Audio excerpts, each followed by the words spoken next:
गोरखपुर के कुछ लोग जो है बैनर लगाकर रोडों पर बैठे हुए हैं और ये कह रहे हैं कि बीजेपी को अंदर आना मना है और वो लठ लेकर के घूमते हुए नजर आ रहे हैं।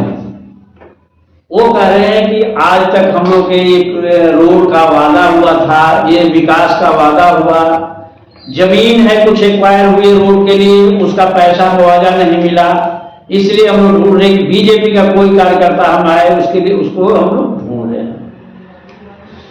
इसके बाद देखिए हमारे देश के जितने मुख्यमंत्री उनसे दमदार कहे जाने वाले कि सबसे बड़े ताकतवर मुख्यमंत्री जी योगी आदित्यनाथ जी हैं हमारे, उनके क्षेत्र की ये हाल है। जनता इस तरह से परेशान है, ढूंढ रही है और लिख रही है कि भाई आना जो बीजेपी को एंट्री बंद है। एक तो बात ये होगी। दूसरी बात है कि हमारे ओम प्रकाश राजभर जी पहले बीजेपी में थे, फिर सपा में गए, सपा से फिर पता नहीं क्या ऐसी एक नौबत आ गई कि फिर वो बीजेपी में आ गए। मंत्री पद की शपथ लेने के कुछ ही घंटे बाद एक जनसभा में संबोधित करते हैं कि 50 रुपए का गमछा गले में डालो और दरोगा एसपी डीएम के पास जाओ, अकौज मंत्री जी का आदेश है। तो किसी भी डीएम के पास एसपी के पास कोई ताकत नहीं है कि वो मेरे से सवाल कर ले। तो हमारे कहने का मतलब है डीएम और एसपी वगैरह तो सब मुख्यमंत्री के हैंड ओवर में आते हैं। इसके मतलब ये है कि जो है हमारे मुख्यमंत्री जी का कोई प्रभाव नहीं है, वो सबसे ऊपर समझ रहे हैं और बीजेपी पता नहीं किस दबाव में उनको लेकर के आई है, क्या क्या घबराहट है। दूसरी बात, उनका कहने का मतलब है कि हमें मुख्यमंत्री जी से क्या लेना देना है, हमें तो डायरेक्ट ऊपर से यशस्वी जी से डायरेक्ट लिंक है, हमें किसी की कोई परवाह नहीं है, कोई भी कुछ करता रहे हमें कोई भी मतलब नहीं है। और नहीं, ये केवल सफेद गमछा मत डाल के आना, पीला गमछा लेकर के आओ और सीधे डायरेक्ट जो है डीएम से बात करो। भाई ऐसा तो नहीं होना चाहिए। ये तो सरकार है, प्रजातंत्र है, पीला गमछा का इतना भाव तो नहीं होना चाहिए। लेकिन ठीक है, सत्ता में चूर आदमी कुछ भी कर सकता है। देखिए हम आम जनता की भाषा में हम कहें कि जनसभा में इस तरह का वक्तव्य देना बहुत ही गलत है और ये संविधान का उल्लंघन है। दूसरी बात, एक सांसद जी हैं जो एक आम सभा में बोल रहे हैं कि आप कोई भी बटन दबाओ, मुख्यमंत्री कोई भी बटन दबाओ, लेकिन वोट तो बीजेपी को ही जाएगा, चाहे लोटा दबाओ टोटा दबाओ कोई भी दबाओ।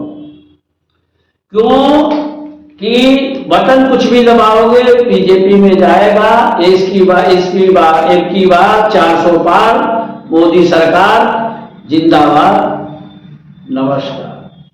वीरेंद्र जी आपका क्या कहना है इस विषय पर? तो मेरा कहने मतलब यानी कुछ गमछे में कुछ होगा तभी तो वो कह रहे होंगे, या तो गमछे में इतना ताकत है,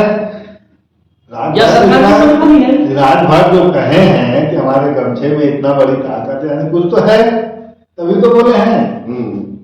यानी गुंडागर्दी होगा या तो पूरा गुंडागर्दी है तभी तो आदमी बोलता है ऐसे। देखिए यदि इस तरह की भाषा का प्रयोग हो रहा है और कि कोई भी बटन दबाओ जो है वो जाएगा और 400 पार है, तो ये दुनिया भर का चुनाव प्रपंड करना, इतना फोर्स लगाना, इतने परेशान करने की जरूरत क्या है? हमारे समझ तो ऐसा तो कोई लोकतंत्र में ऐसा होना चाहिए और इसको कराने के एक ड्रामाबाजी करने की कोई जरूरत ही नहीं है। ये आम जनता की राय है। रामवाद आपका क्या कहना है? राजभर जी भाजपा ज्वाइन किए हैं इसलिए कि उनके बच्चे बेरोजगार हो गए थे, वो खुद बेरोजगार हो गए थे।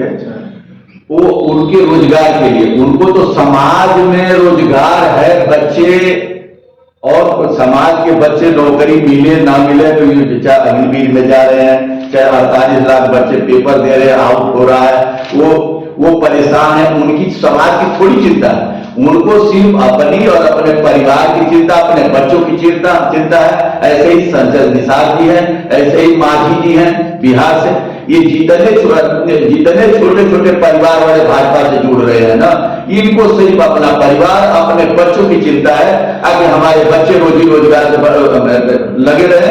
बाकी जितनी छोटी ओबीसी है, दलित समाज से है, जितने ये लोग आ रहे हैं परिवार भाजपा से जुड़े हुए हैं, ये अपने बच्चों की रोजगार धंधे के लिए बात। वो समाज से मतलब नहीं कि समाज के बच्चे बेरोजगार हो रहे हैं, आगे ठेके पर नौकरी में चल रही है, माली का हो चाहे डीडीए के अंदर हो, एपीएमसी के अंदर, जितने भी डिपार्टमेंट सब ठेके पर जा रहा है और सबके 10,000 12,000 तनख्वाह मिल रही है।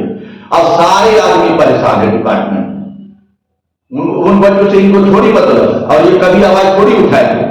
सरकार का रेट कुछ और है और ठेकेदार कुछ और देता है। तो राजभर जी को अपने परिवार का भलाई से मतलब है, उनको समाज से मतलब नहीं। हमारे पास एक और विषय आया है, जनता की चुनावी चंदे से ही भ्रष्टाचार रुकेगा, इस पे आपको क्या कहना है?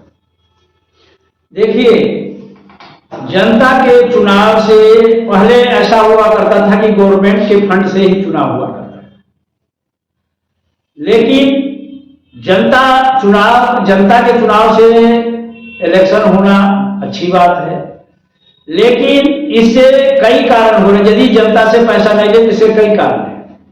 एक तो हमारे यशस्वी जी कहते हैं कि रेवड़ी कल्चर, तो भैया रेवड़ी कल्चर में तो बड़े बड़े उद्योग, बड़े बड़े विभाग, रेलवे, खेल भेल सब बेच दिया गया। तो उससे तो बढ़िया है कि जो है आम जनता ही पैसे दे। आज जो भी हो रहा है उसे आम जनता ही तो पीस रही है। बाकी आपको जो बड़े बड़े उद्योगपति हैं वो तो अपना जो है सारा कुछ समेट रहे हैं कि किसी के उसके चंदे के बदले में, किसी के इलेक्ट्रॉनिक बॉन्ड के बदले में किसी को कोई उद्योग दे दिया जाए, कोई धंधा दे दिया, सरकारी संपत्ति बेची जा रही है।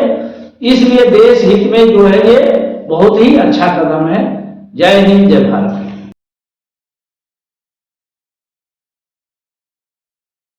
ये नहीं रहेगा तो क्या बचेगा? इसलिए मानव जाति को जल का संरक्षण करना बहुत जरूरी है। जल ही है तो जीवन है। हमारे यशस्वी जी बोलते हैं कि घर घर नल और घर घर जल, लेकिन उसका संरक्षण होगा तभी तो होगा। लेकिन यहाँ तो जो है पूरे शहर की गंदगी ले जाकर के नदियों में गिरा दिया जाता है, उसकी सफाई नहीं होती है। विश्व स्तर पर जो है नदियों को साफ करने के लिए जो आज हम देखते हैं, सुनते आ रहे हैं कि कम से कम 20-30-40 साल से जो है जमुना को सफाई करने के लिए अभियान चल रहा है, लेकिन आज तक जमुना साफ हुई न गंगा साफ हुई। तो जिंदा रहना है तो लड़ाई तो चलती रहेगी, लेकिन जब जिंदा ही नहीं रहेंगे तो कहाँ रहेंगे? पशु पक्षी हैं, उनका पानी से पहले तालाब वगैरह से, गाय भैंसे जो जानवर घूमते हैं उनका जो है पानी से रहना, नहलाना धुलाना। अब धीरे धीरे जो तालाब, कुआं और नदियां जो है सूखती जा रही हैं। ये एक चिंता का विषय है और इस पे हर एक जनमानुष को जो है उस पर विचार करना चाहिए कि क्या किया जाए और कैसे हम लोग जो है जल को अर्जित करके और अपना ये जीवन को बचाया जाए। धन्यवाद। इस पे एक और हमने देखा है और देखा भी है कि चाहे नदी हो चाहे समुंदर हो, सब कॉर्पोरेट के हाथ बेचा जा रहा है अपने अपने नए तरीके से कुछ पैदावार करने के लिए। तो आप बताइए इस पर क्या कुछ?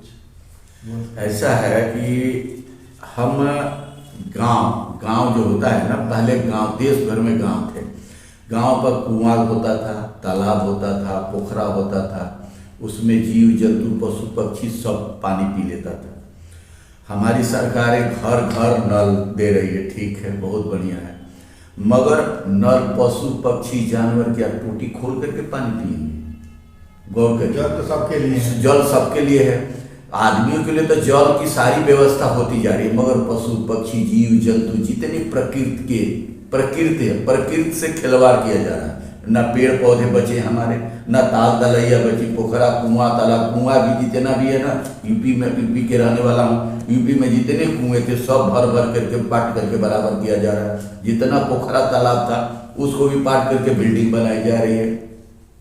और दिल्ली एनसीआर के अगल बगल जितने गांव थे हमारे पुरखों के पहले के थे, कुआं तालाब इनका भी था, मगर इन जमीनों को एक्वायर करके और उसके बाद सोसाइटियां, बड़ी बड़ी बिल्डिंगें बनाई जा रही है। चलो फैक्ट्री कल कारखाने कोई वैसी चीज बनती है तो समझ में आता है, मगर ये गांव की जमीनों की एक्वायर करके हर कॉलोनी सोसाइटियां बसा बसा करके आदमियों को बसाया जा रहा। और नदी का जल जो प्रदूषित है, हर कंपनी का पानी, चाहे सीवर, सोसाइटियां बसती है और जितना गंदा पानी होता है सब नदियों में जाता है, और उसी को फिर फिल्टर करके उसको आता है। उससे प्रदूषित पानी, शुद्ध पानी न मिलने के कारण इससे लाखों बीमारियां पैदा हो रही है। अब पहले क्या होता था, पहले हैजा होता था, अब चाहे पानी खराब हो गया तो उसका इलाज है, तो उसका इलाज तो हो गया, मगर ये नाना प्रकार की नई नई बीमारियां पैदा हो रही है खाली जल की प्रदूषित होने की वजह से। जल शुद्ध है तो सब बीमारी अपने आप दूर हो जाएगी। तो यही है कि जल को बचाने के लिए गांव को सुरक्षित रखना पड़ेगा। अब गांव में अगर गांव को संरक्षित रखते हुए गांव में पेड़ पौधे, कुआं तालाब जितना है, अगर आपको सोसाइटी जमीन एक्वायर करनी है किसानों की तो एक्वायर करिए, मगर गांव का जो बारी बगीचा, कुआं तालाब जितना, उसके एरिया छोड़ करके, क्योंकि उनके पास जानवर है। अब रोजगार भी तो देता नहीं, फैक्ट्रियां कहाँ रोजगार देती, 10-15 हजार रोजगार देती है, तनख्वाह देती है, और तो लोकल आदमी को काम पर नहीं रखते, तो इनकी तो जमीन भी छीनी जा रही है। और दूसरी बात, इनसे जो खेती करके चाहे जानवर पाल करके अपना रोजगार, अपना वो गुजारा कर लेते थे, वो भी छीना जा रहा है। ना जानवरों के लिए जगह बची, ना उनके पेड़ पौधों के लिए, जब न कुआं तालाब, मैंने हर तरीके से पानी का शोषण होता चला, धरती का पानी बिल्कुल खत्म होता चला जा रहा। नदियां भी कितने दिन आप सीवर का पानी, गंदा पानी, फैक्ट्रियों का जो भी भेज करके कब तक पिलाओगे आप? जब कब तक पिलाओगे? एक दिन पानी उस नदियों का भी सूख जाएगा। जमुना के हाल देखिए, जमुना पूरी हरियाणा से उधर से आती है, सब अधिकांश सूख जाती है। और यही दिल्ली का आईटीओ के घाट देखिए, कितना गांधी बदबू मारता है पानी, और राजधानी के नीचे बिल्कुल नीचे है, बिल्कुल एनजीटी भी यहीं पर है, और जमुना बिल्कुल नाले की तरह बह रही है बगल। अब इससे ज्यादा और इस पर एक से एक वैज्ञानिक, एक से एक समाज सेवक बहुत लगे हुए, मगर सरकार के कानों पर कोई जू नहीं देख रहा। और मैं देख रहा हूं कि गांव का जो कुआं तालाब पोखरा जो पानी संरक्षण रखता, शुद्ध पानी था, उसको ये सब सरकार के संरक्षण में सब कुआं पर सब बराबर किया जा रहा है। क्योंकि बिल्डिंग बना रहा, कुआं भर के ये तालाब पोखरा जितना सब बिल्डिंग बने, सरकार गांव सब, कोई सुनता ही नहीं है इसमें। इससे ज्यादा क्या कह सकते हैं? अच्छा, लोगों को संदेश देना चाहते हैं कि जल हम कैसे उसको रोक सके, बचा सके, तो लोगों को संदेश दे दीजिए। संदेश यही है कि गांव हमारा बचा रहेगा, शहरीकरण कम करिए, गांव हमारा बचा रहेगा, तो अभी ताल तलैया पोखरा जीव जंतु सब बचा रहेगा। आज मैंने एक पक्षी को देखा, एक घड़े में पानी रखा था, तो वो कबूतर आकर के उसी में बैठ गया। जितनी छोटी छोटी चिड़ैया होती है गुती पे, अरे एक सब किसका नाम ले, वो अगल बगल में डरा रही है, और वो उसी में बैठा हुआ है। अब ढींगड़े की तरह तो वो बैठा हुआ है, और पानी पिए तो कैसे पिए, और सारे प्यासे हुए पक्षी। तो कहने का मतलब कि एक तो कुआं तालाब बड़े बड़े पोखरा होता था, उसमें कोई कहीं भी पानी पी ले। अब दिल्लियों में, शहरों में तो यही है ना, घड़े में रख लो तो कौन पानी पिए, कितने आगे। एक अगर शिकारी पक्षी है, अगर वहां तो दूसरा छोटा आएगा तो उसको तो खा जाएगा। और पोखरा गांव तो इस तरीके से रहता था, कोई भी जानवर, नदी बह रही है, नाला बह रहा है, आपका पोखरा तालाब, उसमें कोई भी छोटा बड़ा जो भी, जिसको जब पानी होता था सब जीव जंतु सब पीता था। तो यही है कि जल है तो जीवन है, और गांव की संस्कृति बचाएंगे तभी आप शहर बचेंगे। कोरोना हुआ ना, कोई शहर और सोसाइटी नहीं संरक्षण दिया, गांव ही हमारा संरक्षण दिया। और गांव को ही आप संरक्षण रखेंगे तो ये सोसाइटी, आपका शहर सुरक्षित रहेंगे ना, तो शहर में गुजारा होगा नहीं। खेती बचना बहुत जरूरी। बहुत बहुत धन्यवाद आप लोगों का।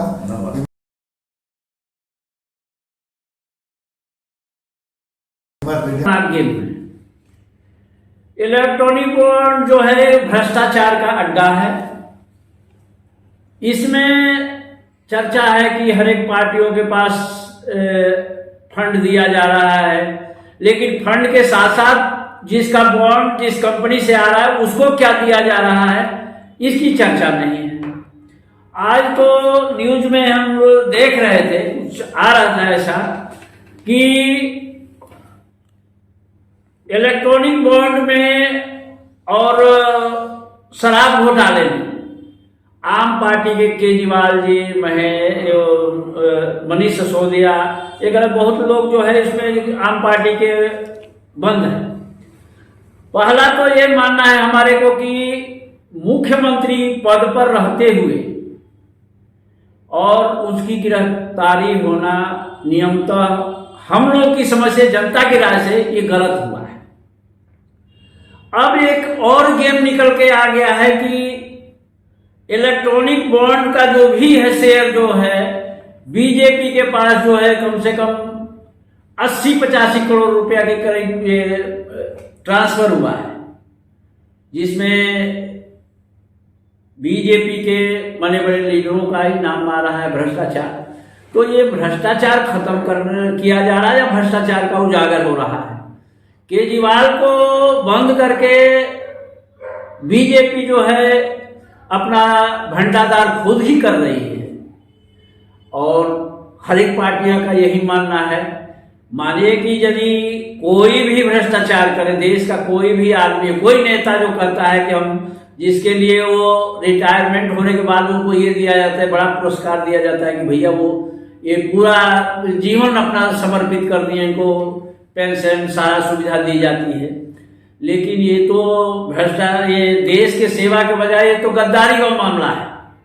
और इस पे जो है जनता जो है कई तरह से लोगों का विचार है, क्या क्या बातें हो रही है कि भाई केजरीवाल को बंद करना गलत था, चुनाव के टाइम पर जो है बंद नहीं करना चाहिए। भ्रष्टाचार या जिसके जिसके पर आरोप लगा है तो केवल जब चुनाव डिक्लेयर हो गया है उसी टाइम पर क्यों बंद करना? क्या इससे जो है बीजेपी सरकार घबरा गई है, या घबरा करके उलझा जुलझा काम कर रही है कि कभी किसी नेता को पकड़ लिया, कभी किसी को पकड़ लिया, कभी किसी को पकड़ लिया?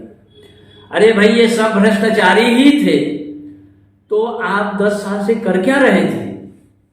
आपको एक ही टाइम में मिला है कि बस चुनाव डिक्लेयर हो गया, इलेक्शन के में दौड़ने लगे सभी, तो इस पार्टी को बंद कर दो, उस पार्टी को बंद कर दो, कमजोर कर दो। ये तो कोई समझदारी वाली बात नहीं है, और जनता के बीच में इसका बड़ा जो है नेगेटिव पोजीशन जा रहा है कि ये जो है गलत हो रहा है। लेकिन सरकार है, कब क्या करे उसकी भी एक नीति अलग है।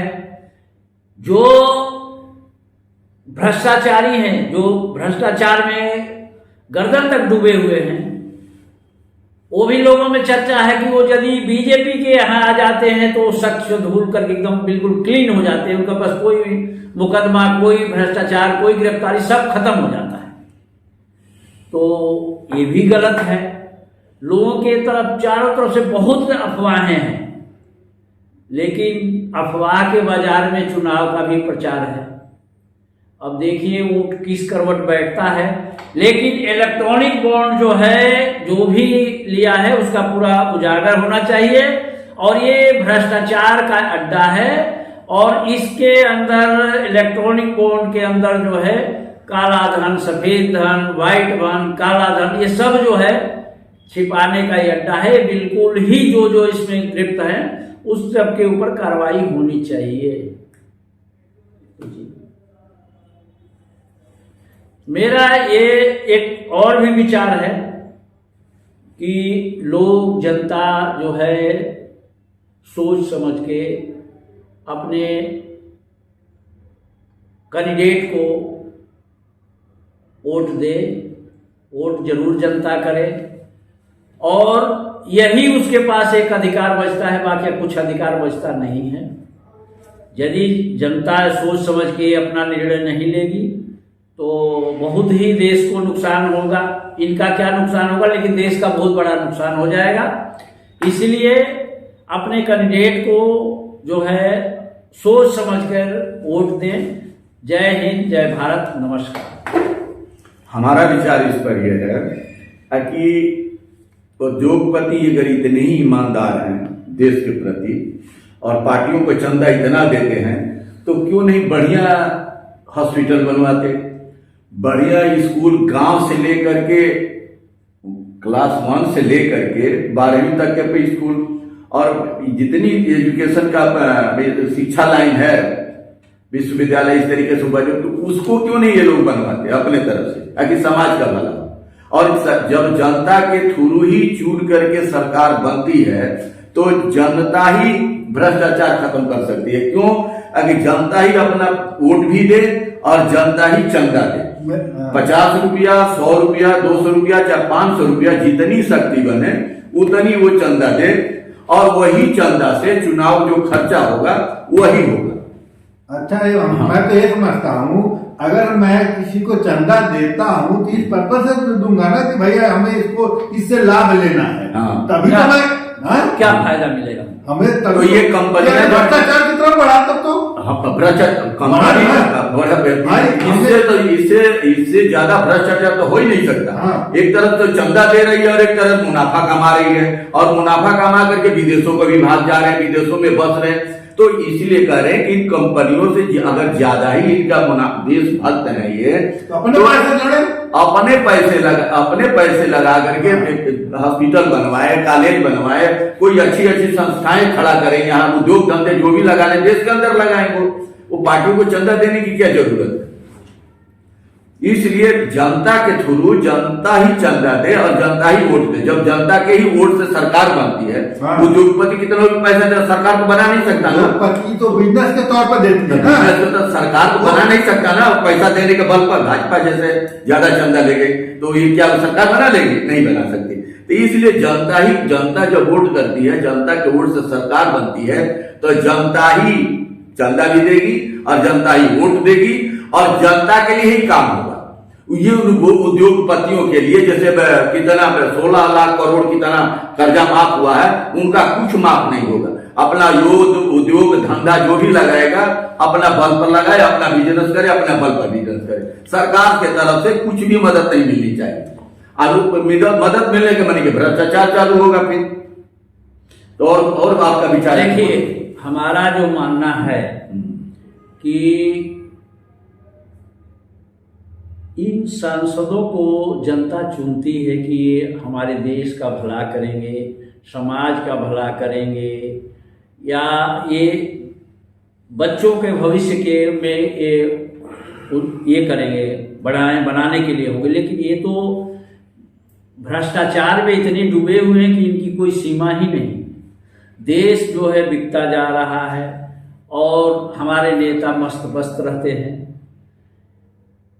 ये केवल इलेक्ट्रॉनिक बॉन्ड ही नहीं है, यहाँ भ्रष्टाचार में डूबा हुआ हर एक विभाग है। शिक्षा विभाग इतना डूबा हुआ है कि जो बच्चे गरीब हैं देश में, सबको बराबर, सबका विकास, सबका ये होना चाहिए कि सबका साथ सबका विकास जो है हमारे यशस्वी जी कहते हैं। लेकिन यहाँ विकास हो किसका रहा है? विकास वो हो रहा है कि बड़े बड़े मॉडलाइज कॉलेज खोल दिए जाते हैं, जो बच्चे पढ़ने के लिए जो ये डिग्रियां या एजुकेशन, इंजीनियर, डॉक्टर, इनकी फीसें इतनी हो गई, कोई गरीब आदमी की पहुंच से बाहर है। और आजकल 2 किलो कहीं राशन दे दिया, 5 किलो ये दे दिया, कहीं वर्दी दे दिया, और उसी पर जो है वो जो जिंदगी भर जो है चपरासीगिरी और घूमते रहेंगे। ये देश का भला करने वाले नहीं, देश का भला करने वाला जो है ऐसे भ्रष्टाचार में लिप्त नहीं होगा। और इनके पास इतना फंड कहाँ से आए? जय हिंद, जय हिंद, धन्यवाद।